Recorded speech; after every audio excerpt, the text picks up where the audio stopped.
interesting aspects of collecting automobiles. Unlike static art, a painting that might give you some kind of an emotional response, with an automobile it's so multidimensional, because after you start appreciating the aesthetics of the automobile, then to hear it start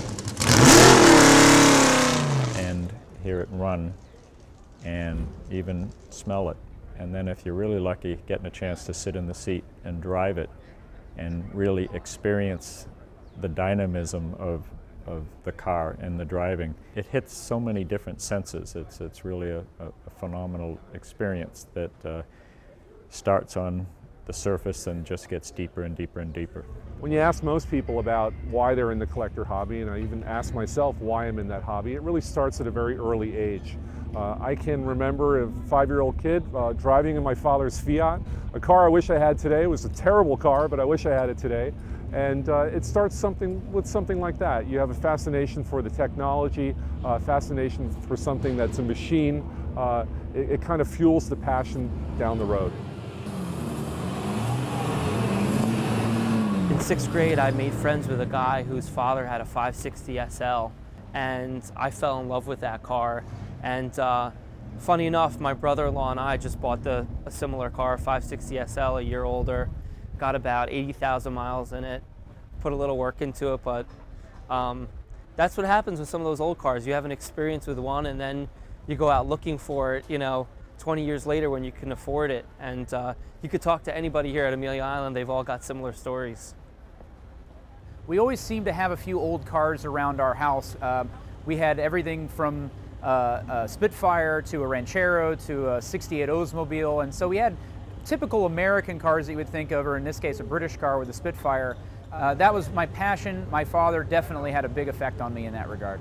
In high school, one of my classmates' father was like Joe Cool. He was the guy that was an aeronautical engineer, and he built and flew his own gliders, and he had a sports car. He had an Austin Healey, and that was the first time that I had ever been exposed to, and then later had an opportunity to ride in, and later an opportunity to drive a car that really was not about transportation. It was about entertainment, and that was a revelation. And I have to say, that was my first point of infection into the classic car hobby.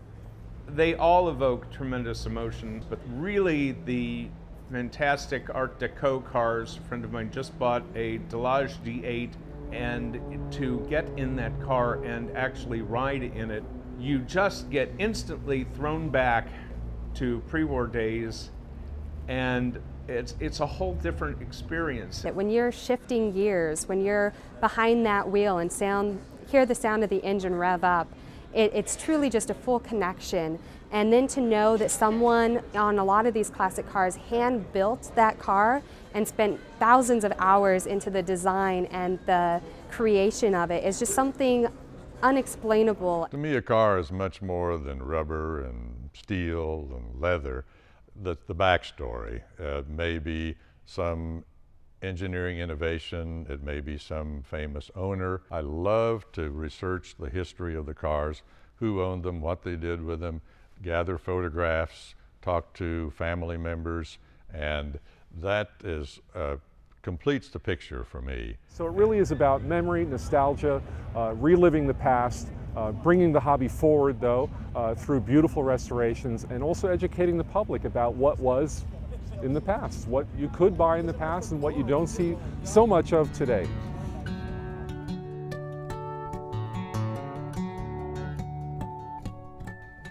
Car collecting is a really relatively new hobby and a new discipline. Most of the car clubs were formed in the 1950s. Again, you compare that with collecting firearms or ancient Chinese pottery. And as time goes on, it takes on more of the characteristics of the other more mature collecting endeavors, where the recognition of certain automobiles as really historically important transitions to the focus on the artifact itself, and therefore opens up whole new questions about how you treat that and how you consider it and how you restore it or preserve it. If they're done correctly, they are basic historic documents of the past. You can take these cars and represent what happened before. You can experience the driving pleasure, and driving was considered a pleasure in the pre-World War II days, and what these people went through with their cars. When you have that kind of history, there's a lot of responsibility that goes with that. And we need to stay true to that and celebrate it all the time. I mean, the world's been built around transportation. And so we take our heritage and the DNA that we have that goes into today's vehicles and yesteryear's vehicles quite serious. So of necessity, then there is a requirement for skills for maintaining and restoring the cars, and particularly skills that were peculiar to cars of certain eras. There's very few places who actually teach that. We are losing people who have these talents to do these different important functions in restoring a car. These people are getting old and retiring, and there aren't a lot of people not enough people coming in to replace them into the industry. So having people learn these basic tools and go out into the world and to be able to perform these processes with restoring vehicles is absolutely essential in keeping our cars on the road and keeping our hobby alive.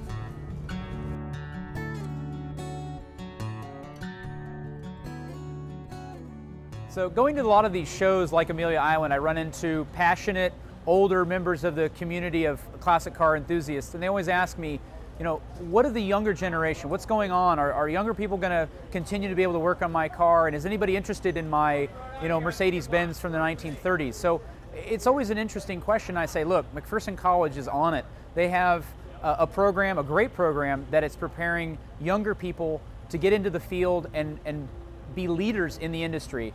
The mission of the Automotive Restoration Program at McPherson College is really, really important to the hobby, that the transfer of technology, if you will, to a new generation of people that are going to look after these cars, not just next year, but 10 years and 25 years and 50 years from now.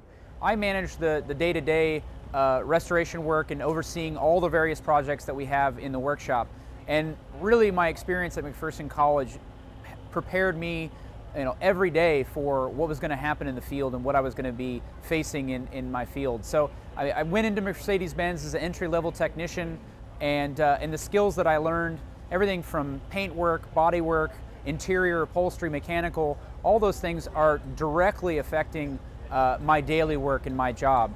And without those skills, I really would have been lost. And I can't think of a better place than McPherson for the auto restoration student who takes business, speech, English, graphic arts. Some participate in the musicals, some are athletes. For instance, the communication classes that you go through.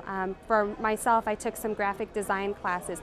That plays a huge part in my position today with Hagerty and working with the marketing team and media teams to be able to connect those dots. Meeting people in other fields, whether it's music, arts, sciences, mathematics, every aspect of that college really prepares you to be a whole student, not just from a technical background, not as a technical school, but really as an in-depth part of a community where you feel like you can be in band or you can be in the art program. So that was really something unique that I hadn't really thought about going into it, that I learned as I started to study at McPherson.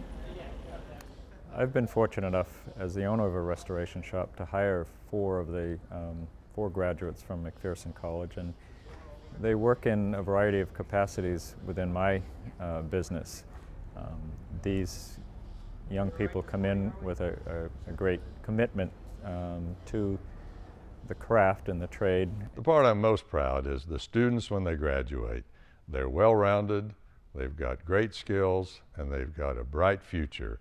And that future is the continuation of our industry, our hobby of restoration. It's about education. It's about finding something to be really passionate about for the benefit of the future of the collecting car endeavor, and also for the benefit of young people and the students to find something in life that they can really invest themselves in it. Mercedes-Benz is a great supporter of McPherson College. It's an important institution. When you think about it, we have to build the talent for tomorrow to keep these cars on the road, to keep them visible. So it's important for us to support that college, to support the students who have a passion for it, give them the means to support their own passion and build a career for the future.